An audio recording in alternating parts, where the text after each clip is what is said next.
A ideia é fazer uma apresentação bastante rápida da pesquisa, até porque vocês têm depois o livro, que é algo bem detalhado. Alguns, como Joana, já não aguenta mais a gente apresentar a pesquisa, né? Joana foi da equipe da Aracruz, então a gente se encontrou bastante nesse período falando de pesquisa. Rosa, eu quero acrescentar que foi, assim, para mim, um prazer. Rosa tem uma característica que eu gosto muito, tá? Rosa é muito rigorosa, e isso é muito bom, é uma qualidade. Cada vez que a gente mandava os relatórios para a Rosa, eu ficava muito tensa, eu dizia, meu Deus do céu, a Rosa vai pegar esse relatório, vai dizer que não está bom, não sei o quê. Aí voltava o parecer da Rosa, e a gente ia atrás de ajustar a pesquisa, ou seja, o rigor, né, ele só dá qualidade à pesquisa, e a gente era rigoroso também, porque a gente tinha, né, muito compromisso com a pesquisa, mas esse acompanhamento rigoroso dela era uma baliza, sabe? Era algo assim, escutar ela era ter certeza de que a gente podia estar no caminho certo ou não, né, e ela ia nos dando essa baliza, e fora isso, ao longo desse período, a gente criou uma relação de afeto, que eu acho que essa fica para além da pesquisa. Então, o agradecimento é um agradecimento acadêmico, é um agradecimento profissional e é um agradecimento afetivo também, né, pela história que Rosa tem e pela amizade que a gente foi construindo ao longo desse processo de pesquisa. Eu tenho certeza que a equipe inteira pensa assim e que o agradecimento não é só meu, é nosso. Ele conseguiu? Ah, legal. E, de resto, assim, eu acho que tem algumas figuras aqui. José Ricardo é uma pessoa que eu usei muito no meu mestrado, então é muito bom estar com ele aqui. É muito bom estar com os petroleiros aqui, a representação petroleira. Quando a gente construiu o projeto, a gente construiu para a categoria petroleira, né? Isso é fundamental. Não era, eu acho que se falou da equipe, eu queria dizer uma coisa, Neto mencionou, né, que é uma equipe comprometida. E né? A gente não entrou na pesquisa para se projetar como pesquisador. A gente entrou na pesquisa porque a gente tinha um compromisso, né, com os trabalhadores da Petrobras, né? Todos nós já tínhamos, de alguma forma, pesquisado essa relação da empresa com os trabalhadores, com os petroleiros e petroleiras, e a gente estava engajado em desvendar isso e poder subsidiar as ações do sindicato. Ou seja, é uma pesquisa para ação. Não é uma pesquisa para guardar na academia, não é uma pesquisa para ficar preenchendo o currículo Lattes. Ela vai estar lá no nosso currículo porque é parte da nossa atividade acadêmica, e é justo que esteja. Mas ela não é para isso. Se ela não se desdobrar em políticas de reparação, ela não serve para nada. Ela vai ficar lá guardada em alguma livraria, em alguma estante da academia, etc. E, enfim, vai servir só para alguém ler e pronto. Né? A gente faz parte de uma vertente da academia, de pesquisadores, que pesquisa para mudar o mundo, né? Não para se autopromover ou para deixar guardado em algum lugar, né? Eu acho que esse compromisso, eu não tenho dúvida que a gente tem com os professores que estão aqui representando o IFIX e com os representantes dos sindicatos que estão aqui nessa sala, com representantes de instituições importantes, como a OAB, como o Ministério Público do Trabalho, né? Ou seja, nos interessa conhecer o mundo para mudá-lo e mudá-lo para melhor, né? Então, falando da pesquisa muito rapidamente, que eu já saí do meu roteiro aqui, né? Eu quero dizer para vocês o seguinte, que para nós, essa pesquisa não foi muito fácil de fazer, né, Júlio? Coitado do Júlio, estava no meio da tese de doutorado dele, a gente estava enlouquecendo ele no meio da pesquisa, porque ele tinha que dar conta das coisas da pesquisa, tinha que dar conta da tese de doutorado.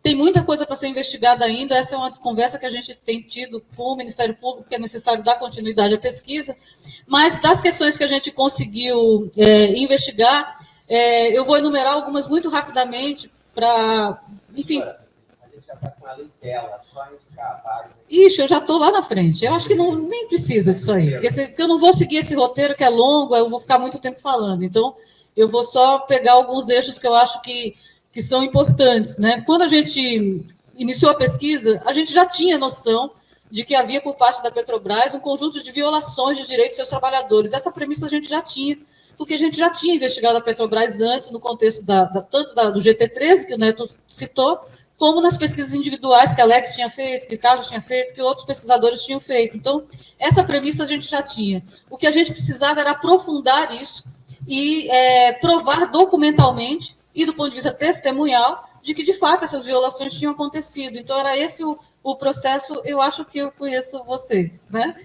Da nossa reunião, né? Prazer nos conhecer pessoalmente. Então, o que a gente fez, né? A gente foi atrás de todas as ações que aconteceram no período do golpe, né? Como a empresa tinha um... Acabou meu tempo, é isso? Não? Como a empresa tinha atuado no contexto do golpe, como tinha sido o processo de resistência dos trabalhadores, né? Como isso tinha sido desdobrado em demissões, em perseguições nesse período. Aliás, a gente estuda também o período que antecede o golpe, para entender as motivações do golpe, porque a empresa, que é tomada como uma empresa, e é uma empresa estratégica do ponto de vista do desenvolvimento do país, né, como ela é vista do ponto de vista dos militares como um lugar que precisa ser retomado, né, havia uma concepção de que a empresa estava na mão dos trabalhadores e que era necessário retomá-la. Depois a gente faz todo um... Eu acho que essa é uma questão, a gente discutiu bastante isso na equipe, que entender a estrutura de repressão montada no interior da Petrobras era algo muito importante para a gente, porque ao entender essa estrutura, que não era uma estrutura passageira, ela era permanente, né? Ela inicialmente se constitui ali no pós-golpe, mas depois ela fica, enquanto uma estrutura permanente. Então, entender essa estrutura e o funcionamento dela era muito importante para a gente entender como esse processo de perseguição aos trabalhadores não era pontual, não tinha a ver com o golpe e no pós-golpe, mas que se estendia ao longo do período todo da ditadura, né? A partir daí, ao entender esse modus operandi, a gente foi avançando no sentido de entender como essa empresa se relacionava internamente, na maneira como a estrutura dela de repressão funcionava, e também que relações, que ligações, que conexões ela tinha com os órgãos de repressão exteriores a ela, né? E isso fica muito nitidamente identificado, né, a partir de um órgão que os petroleiros conhecem bem, chamado DIVIM, né? Que é um órgão que se relaciona com todos os órgãos de repressão do país, que troca informações sobre trabalhadores com os órgãos de repressão, recebe e envia, é uma via de mão dupla, né?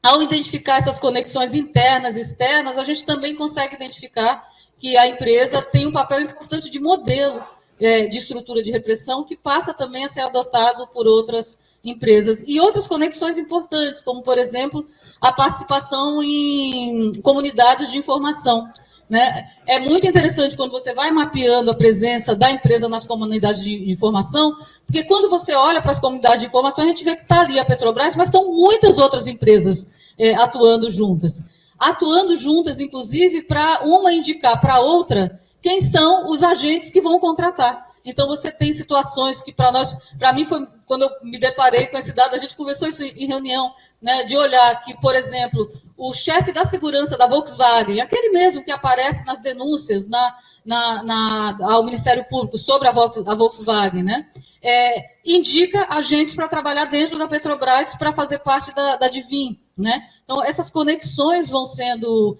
montadas, né? E, a partir daí, a pesquisa vai caminhando para entender como que esse processo de repressão tem momentos de acentuação e momentos que a gente não pode dizer que diminui, mas que há uma certa estabilidade, né? Uma estabilidade no sentido da paz do cemitério, né? Ou seja, você institui a repressão, consegue controlar a ação dos trabalhadores e, por isso, ali algo que parece ser estável, mas estável porque as pessoas não podem falar, né? Não podem se manifestar. Então, esse processo é muito identificável. A gente tem uma onda muito forte de mobilização ali no pré-64, logo depois do golpe, extremamente reprimida.